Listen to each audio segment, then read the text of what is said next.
Hello, friends. It's time for Talk for Dodge, the show that uncovers the stories behind the houses and the heart of our community. I'm Jeremiahjcondon. And I'm Todd McCubbin. Today we are here with Susan Laufersweiler from St. Edmond Community Schools. I almost said the wrong thing. Don't tell Josh. But before we get into that, let's do a quick market update. Market update. We have 109 residential listings in Fort Dodge. If we compare this to last year, we have about 15 more closed sales this year than we had last year, which actually kind of surprises me with how it's kind of been down. It feels down. But we must have had a really big spurt in the first 6 months because this quarter is way down compared to last year. And that makes sense. Closed sales in our area, $69 million this year. And days on the market is longer than last year. And that makes sense too. With a slowing market, it would slow down a little bit. With more listings, last year we had 544. This year's 570. Can I put a little plug in about your $69 million of closed sales on Navica? On Sure. The MLS? $25 million of it was Kesterson. Yeah. Just awesome. had to throw that out there. Congratulations. Yay. And then featured house of the week is 1261 North 25th Street here in Fort Dodge. It's right across the street from Cooper School. It is a 1,242 square foot house built in 1956. And it's just a really nice house in an awesome location for $199,900. Nice. That's close to both of us. You can kind of have Jeremiah and me as a neighbor. Yeah. If you live there, it's kind of right in the middle, so we could meet there for Trick or cocktails. treating at Todd's house. That's right. Oh, you got to come trick or treat at Todd's house. It's the best. And then I have a couple facts, a couple state facts for this podcast.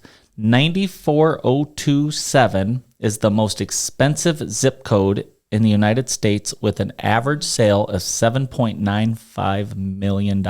Average. Yes. Wow. That means half of them are above that and half of them are below that. But Yeah. wow. That's the average. Wow. In Palo Alto, California. Okay. So if you want to take out a loan, maybe you got the cash. I don't know, but that's a nice place to live. Home there. The most expensive housing market in the United States is Hawaii at $713,000 is see the that. average. West Virginia is, I like how they said, is the most affordable as opposed to cheapest, Yep. most affordable. You say it. Average house sale is $140,000. And you look at our market, we're at about $156,000. Okay. All right. So we're pretty affordable. Yeah, Yeah. really affordable. Yeah, so that's the lowest in the United States. We're only like 15, 16,000 above that. And Florida has the most realtors of any state in the United States at 1,574,748,077. One of the best conversations I ever had is my wife and I were on a quick vacation in Jamaica over COVID. So it was interesting anyway. We're sitting at the little pub and the guy next to me, I go, "What do you do?" He goes, "I sell real estate." I go, "Oh, really? Where are you at?" And, we started talking about real estate and he goes, "I'm the number one agent in Florida."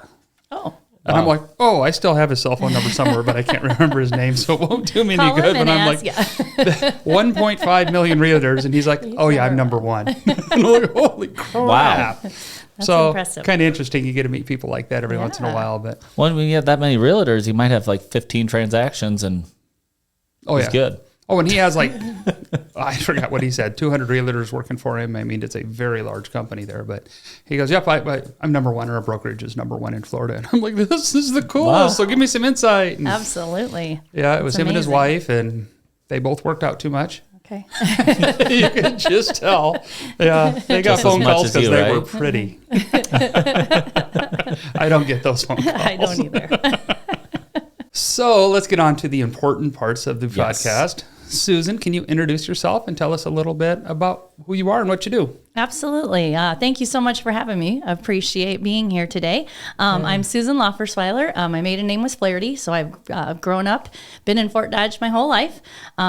So I am the Director of Development for St. Edmond Catholic School. I started off as a teacher there, spent 21 years teaching elementary education, and then was asked to try this new position as Director of Development, and so that's what I'm doing. And you're doing a pretty good job. What was your favorite grade to teach? Third grade. Third So, grade. Yep. They were young enough that they still were so excited every day to be at school, but they were old enough that they could sit and do some work and have responsibility. And So it's just that perfect age. So That's cute. Yeah, you answered that fast. You've thought about this a lot, haven't you? I've just always, yes, I love that grade. Go third grade. Go third grade. And you get the third Now, grade my carnival fourth every graders year. and second graders and sixth graders are probably mad at me right now, but Well, you liked them when they were I in liked third grade. them, whatever grade they were in. I just, yes. If you had a favorite, we're not going to talk about individual students. We'll just leave it at grades. I love them all. Yay. So for the average listener, what do you do on a daily basis? What does a director of development do? So there's various things that I do. A lot of it is connections, making connections with other people, whether it be in our town or alumni, the parents of the school system. But a lot of it is just connecting with people, helping them learn more about our school. Asking them for donations too, getting them involved in the different events that we have going on at St. Edmond. We love to have everybody participate and be involved and feel like family. So just trying to get them to feel like families. Yeah. There you go. I know when we, our youngest went to St. Ed's, she came in as a sophomore. In the middle of the year, it was a little hectic. Sure. But it was so different watching her go from that public school setting where she was kind of, and hope she didn't listen, hanging out with the wrong crowd. Sure. And go over to St. Ed's, and it was a little bit of a battle, but once she got comfortable there, it's like her whole life. She joined choir again, she joined band again, all this stuff, and it was just so cool to see. That's awesome. Everything changed it might have worked the other way too. Who knows? If she was Exactly. hanging out the wrong crowd somewhere else and going to public school, it would have been fine. But Absolutely. it was so cool, getting the calls and getting, hey, you could just tell the family atmosphere. Absolutely. And how everybody cared about everybody else. And, here's this 14, 15-year-old girl that, she was tough. Yeah. That's a good story. She got there and It it was is. just so much fun. That's awesome And, to hear. going to band stuff again and choir stuff again. And it was cool. And I really applaud you guys for helping us out in our family the way you did when that happened. Well, I'm glad that it worked out. That's it. There is a place for every student, and finding that place for them and helping them to become the best version of themselves. That's what we're about. And we don't always get everyone, but you can't reach everyone, but there is a place for everyone. And but you give them the opportunity. Yep, and that's such a exactly. big part of it, is just having the opportunity to be everything you can be. And Absolutely. what challenges? You talked about raising money. You talked about, getting to know business people, getting to know students, getting to know parents. What's the toughest part of your job? I would say the raising money. It's hard to ask. It's very hard to ask. That is something that I'm growing in.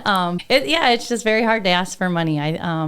It's not something that I prepared for like as an elementary educator. Like I never thought about ever asking anybody for money. So now to go into that, I know it's part of the job and I'm learning and it's getting a little easier, but like they always say, you're just giving the opportunity for people to say no. So keep remembering that. You don't know if you don't ask. Yep. So how much do you guys want to give today? No. I got $8. Perfect. got all the Thank money. Take it. Yeah, he doesn't. Give me Todd's checkbook. Yeah. Play basketball with that thing.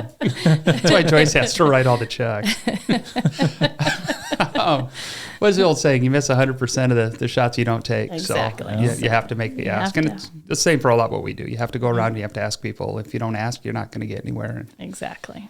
But we all had our magazine drives when we were younger. Yeah. Yeah. We don't do those anymore. I know. Scared to knock on somebody's door now. Right? Yes. You text them before you walk up to the door. Can we please? I'm here. Yeah, the kids would walk in with those, and I'm like, oh. And it kind of depended on stage of life. We know at one point in time, it's like, here, just give them this $20 so we don't have to do this. And as it went further on, I was like, here's $50 so they think we're cool. I'm just not going to do it. Yes, I saw that was a popular fundraiser now for schools. It's called Not a Fundraiser, and you just say, instead of your kids selling this, can you just give us money? Yeah. Can you threaten them? Yes. Either send money or you're gonna going to get the sell magazine this. pack. And go. We do not want 100 candy bars. We do not want magazines. We do not want all the trinkets. All the. We are going to send magazines to your house if you don't give us $50. I love butter braids. that's a Don't get good me idea. wrong, but we have 4 of them in the freezer right Right? now. Been in there for years. 50 Tootsie Rolls. You did just have a success in fundraising. Can you tell us about the craft fair? Yes, we are so fortunate. We have a couple of moms in our group, and so it's Caitlin's Barrett and her sister, Kelly McGonigal. They have started this vendor fair at our school, and so years ago, Caitlin had started it just on the alumni basketball tournament, and it's just kind of in the cafeteria while the gym players, the teams were playing in the gym, and it's eventually grown every year and every year. So now we have both varsity and the elementary gym completely full of vendors. We have the cafeterias full of vendors. We have the hallway in between. And so we had over 125 vendors show up at St. M in this last week. And so each of them, had to pay a sponsorship to get in. And so that all came back to our PTC, or our parent teacher organization. And then they also had to pay anybody that came in through the door to shop paid $5, and that was going towards getting safety bags for all of our so for each one of our classrooms to have a safety bag. So and the safety bag comes with all the different things you need in case there was ever an emergency. And so I think it's a great cause, and so all that money goes there, and anything left over will continue to go to our PTC, which they support all of our field trips for our students. They support the teachers and any needs that they might have. They bring in speakers, things like that. So it's a great thing. And we had over 1,400 people show up to shop. So I was like, that's pretty impressive. Yeah. Well, there's so many vendors that I stopped there. I had to drop off a pie for one of the events or whatever. And the parking lot the night before was completely full with the trailers down and vendors walking in. It's like the entire parking lot was full. It was. Of them just setting up. 140 is a lot of vendors. It is. It was, it's an amazing event. And then, our athletic boosters held a concession stand. The music boosters held a bake sale and a cocoa bar. And then, the junior class for prom, they had a fundraiser where Santa was there. And then they had baking utensils. And so each one of these groups then made money for their groups while they were at the vendor fair at the same time, and it's just a successful day. It'll be over $20,000 that's brought in for the school. That's so awesome. Congratulations! It is, it's very fun. So I'm so thankful for those moms to organize that and put all the man work in. You get to see how creative some people are. Oh yeah, with like that woodwork. We bought my goodness, a chest or cribbage board. Oh yeah, We made like a cribbage board, Yeah. and we bought that last year. Along with a bunch of stuff. There's amazing things. I know I spent way too much money, but I was saying I'm supporting small businesses. Yep. Right. And buying Christmas presents at the same time. Yes, I said it's all worth it. Our Grinch water bottle. It was great. You make a great Grinch. I do make a great Grinch. I've seen you as the Grinch. Yep. We were talking, I have a Santa Claus costume, so nice. I can dye the beard. And There you we're go. Talking about doing that one of these days and just surprising everybody in the office because I it'd be think you fun. need to. I just want to grab a tree and just run off with it so bad. But everybody's trees that I come across when I have the Grinch outfit on are too nice to do that. They probably beat the crap After out Christmas, of me. you should probably put it on when we videotape you carrying the one in the office out. And then we can put Someone it down with and a you can real play tree. it next year. That's funny. Find someone with a real tree. I hardly know anybody get a real tree anymore. Yeah, there's a few. There's a couple. What highlight some incentives and stuff you have coming up, programs coming up over the next few months? So, we're at Advent right now, but the Christmas season's coming. So we have our Christmas concerts here. The 11th all day. We have from starting at 8 a.m. all the way through 7 o'clock p.m. Every couple hours, there's a performance for a couple of our grades. And so those are always a great time to attend. And then our high school performance is on Sunday the 15th. So that'll be nice to have everyone invited in for those Christmas concerts. I know our preschoolers they were adorable last week. It was so much fun. They are so cute. All of them. They definitely, you will not walk out of there with any sadness in your life. And it's like a revolving door because they're like 5 minutes. If you're 5 minutes late, you're going to miss it. You're going to miss the concert. So yes, you need to get there on time, and parking is crazy. So you might have to park 2 blocks away. So make sure you plan ahead.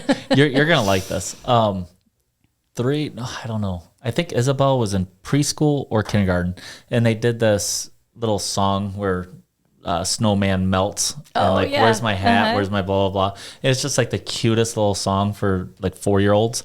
And we did the Boone ride on the train to go to the North Pole. And they had all the kids come up and sing their favorite song or something. like a little thing. And they're all singing like Jingle Bells and Rudolph. And all of a sudden, Isabel took the microphone and sang that. Oh, I love and it. Everybody on the train just like, oh my gosh, I love this song. That's adorable. And it's only like 30 seconds long, but it's like, That's perfect length for a preschooler. it's so cute. Like, where's my hat? Where's my buttons? And here comes the sun. And it's just cute. And then we also have Catholic Schools Week that'll start at the end of January, beginning of February, and that's always a great week just to celebrate that we're a Catholic school, and tons of fun activities for the kids, but it's just all about celebrating our Catholic identity. So, Yay. I remember doing that. Like I said, I didn't have a long time with St. Edmund's, but Catholic School Week was fun. I mean, Deandra really enjoyed that. Yeah. Yeah, you get to wear a different outfit every day, right? Oh, yeah. There's always those dress down days, and that it's a good incentive for anything. You want to do this? Okay, you get a dress down day. Yep.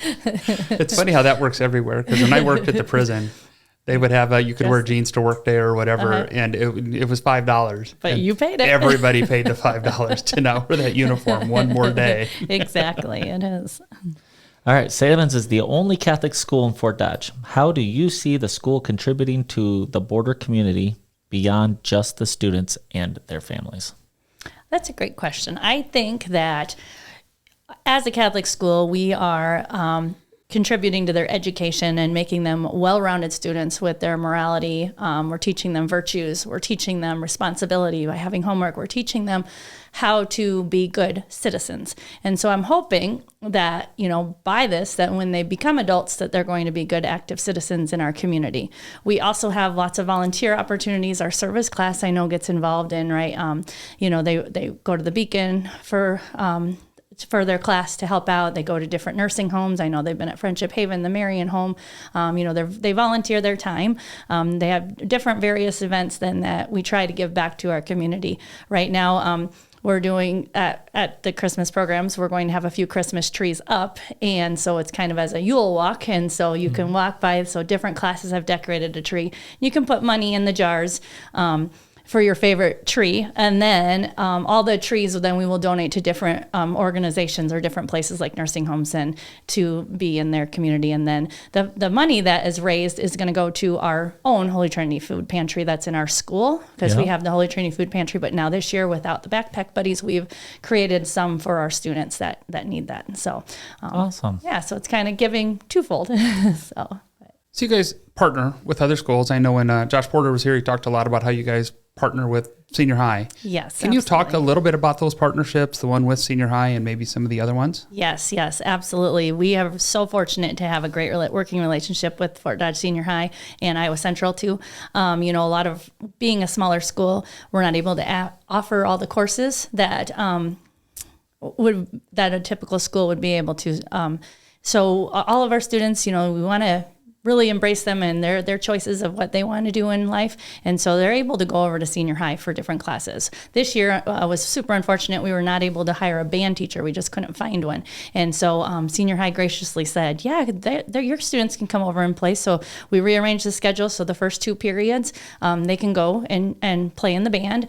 And then to top it off, the senior high was so amazing. They came to our homecoming. They learned our Gale fight song. That's and what they I was played. just going to say. It was so amazing. It was the best performance. I mean, our crowd was just flabbergasted. I'm like, it was so exciting. And they also said that they would play our fight song then at our graduation ceremony too. So I'm like, I just think cool. It is so great. Really, really neat. And Iowa Central is the same. They've offered where some of our teachers are qualified to teach some of the classes, but then our students can also go out there and take classes. They fully support us in everything that we do. And, it's just a great partnership to get our students to the classes that they need to take and their degrees if possible. And it's great. I think that's the whole lead by example too. When you're working with the other schools that in the past you'd look as rivalries or whatever, but when you see the leaders working together so well, that's just a good thing. And it's been such a cool part of even the whole community. I mean, we've talked with so many different people about how, this is one of the few communities anywhere where the city talks to the county, that works with the Growth Alliance, that puts all this stuff together. And it's neat how that's trickled down from that we're a community to, as at that level, to the community schools, to Absolutely. With Shiny Top, I mean, we'll call Salty Sue's and we'll call O'Goodies and we'll call Old Boston's and kind of work together. And Amigos, great. I mean, I talked to Mark Campbell about this the other day about how we all kind of work together to just make things better for everybody, because every drop in that bucket raises the water level just a little bit. Absolutely. We all have those same common goals of making this the best community that we can be. And and same with education. I'm like, even St. Paul's Community Christian, it's great. We always try to invite them to anything that we're doing extra. We'd love for their students to join us in high school when they get there, but we're all here for the common good of the kids and educating them and giving them their best education and making them the best students they can be for when they graduate and move on into their lives. So, and you can tell it.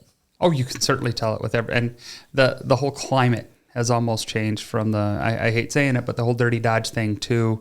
You don't hear that like you used to. No. It's really starting to, oh wait, we can't say this about Fort Dodge now because that's not what they are anymore. There's so much more. Yeah. Absolutely. It's been a trickle effect that the whole community. Yeah. So we talked a little bit about fundraising. Yes. And we talked about the vendor fair. What other strategies and stuff have you kind of gone through that, and maybe we can help with? This is coming up. If you want an opportunity to give, this would be a great idea. What are some of the other big things you have coming up that people could work with you? Great. Well, in May is always our annual fundraiser, this Friends of St. Edmund Ball, and this is going to be our 42nd year. And kind of as a kickoff to the St. Edmund Ball, we have, we always do a little pet project in there to try to raise money, like religion books or something else. And so this year, our gym floor is original from 1955, 56 is the first school year.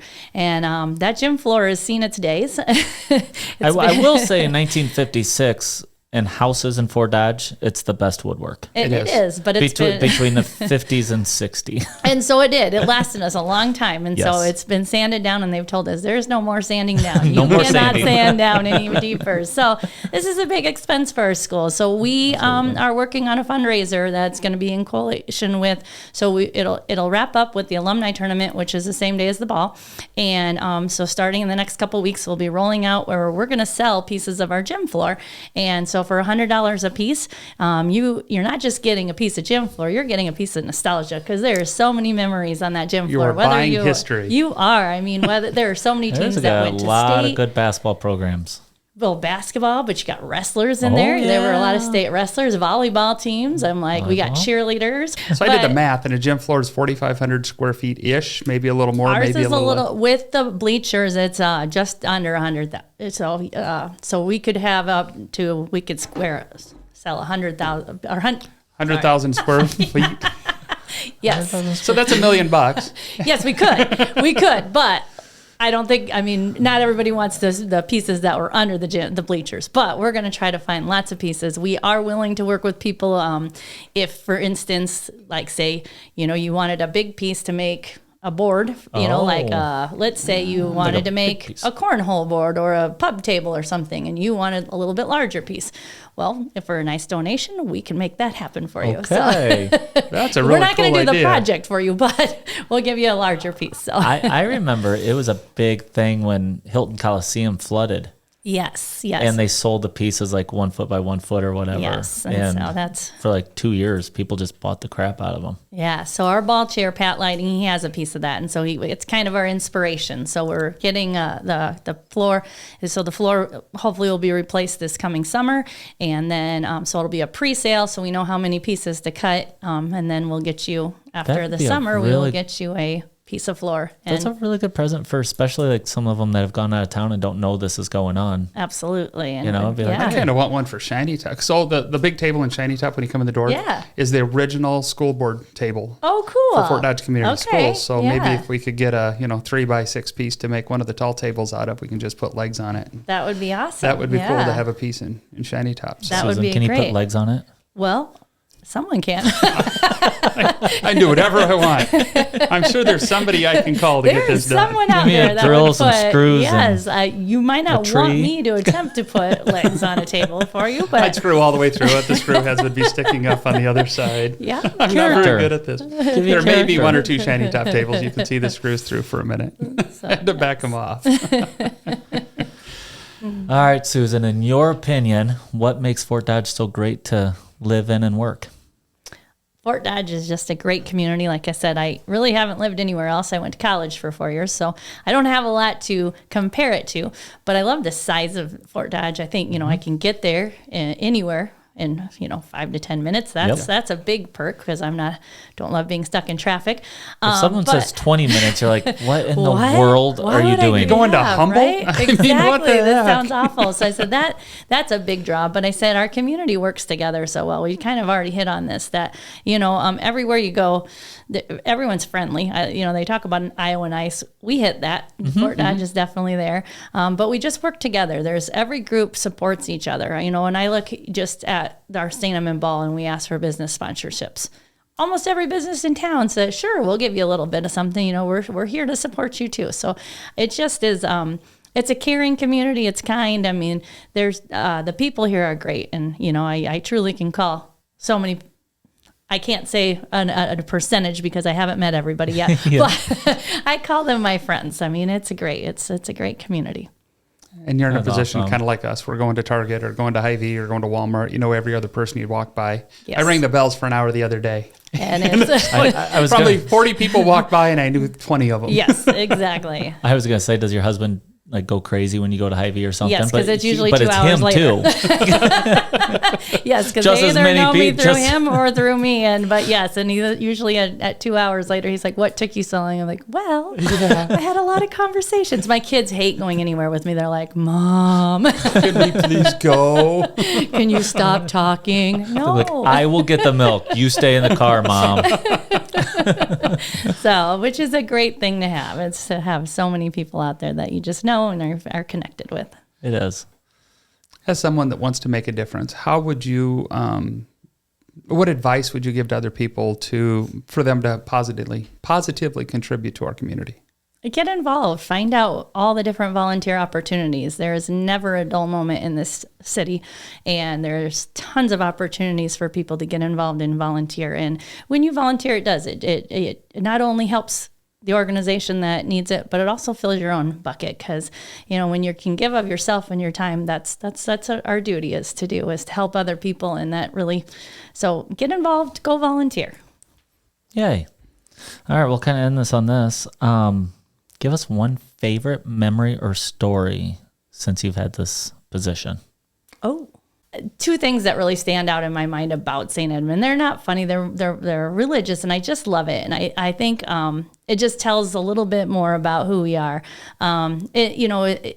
If you get a chance to go to our Christmas concerts, and I know they haven't all had this, but for so many years, they would have the nativity scene. I don't know if we have it this year, but the manger, and then when they start singing "Oh Holy Night" and they say "Fall on your knees," and the whole cast falls and everybody's singing, and it's just like it goes quiet, and it's just that beautiful scene of Christmas that comes to life. And, you can't do that in any other school. So I'm like, it just is that testament that we're, teaching about God and we're teaching about our values and our Catholic faith, and that it just is so powerful. And then with that, we have a great campus ministry program right now going on with especially middle school and high school. And we actually have had quite a few kids that are interested in converting Catholic because of our ministry at school, and Brian McLean and Father Ross, they just do an amazing job with our kids and getting to know them, and they just start to feel like to family. They feel like home, and they start thinking, I go to church each week here, and I think this is great. So I feel it's not a funny story, but I said those are those moments that just make St. Ed's feel so alive and just feel like, yes, it's the impact that we're having that I like. Because it just makes you happy and it fills your heart. It does. It fills your heart. We appreciate you so much for coming on the show today. And we'll have this out soon, and hopefully everybody enjoys hearing us as much as we've had hanging out with you today. Well, thank you so much for inviting us. And so we appreciate all your support of our school, and we appreciate everything you do. So Merry Christmas to you guys. And And if you want to see more of Susan, you gotta like, subscribe, and share right here. Right there. somewhere, Maybe there. ring that bell. Thank you so much. right. Well, thank you. That's a wrap at today's episode of Talk Fort Dodge. Stay connected with us on social media and join us next time as we continue exploring Fort Dodge's stories through the lens of two lifelong Dodgers. I'm Jeremiahjcondon. And I'm Todd McCubbin, and this is Talk Fort Dodge.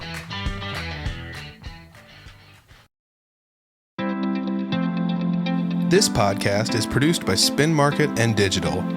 Located in Fort Dodge, Iowa, Spin Market's highly skilled team can help you increase your market by updating your website, improving SEO, designing advertisements, and producing podcasts that will grab the attention of your market. Contact Spin Market today for all your digital marketing needs at digitalagent@spinmarket.com or call us at 515-302-8026. And to learn more, visit our website at www.spinmarket.com. That's digitalagent@spinmarket.com or 515-302-8026. Or visit our website at www.spinmarket.com.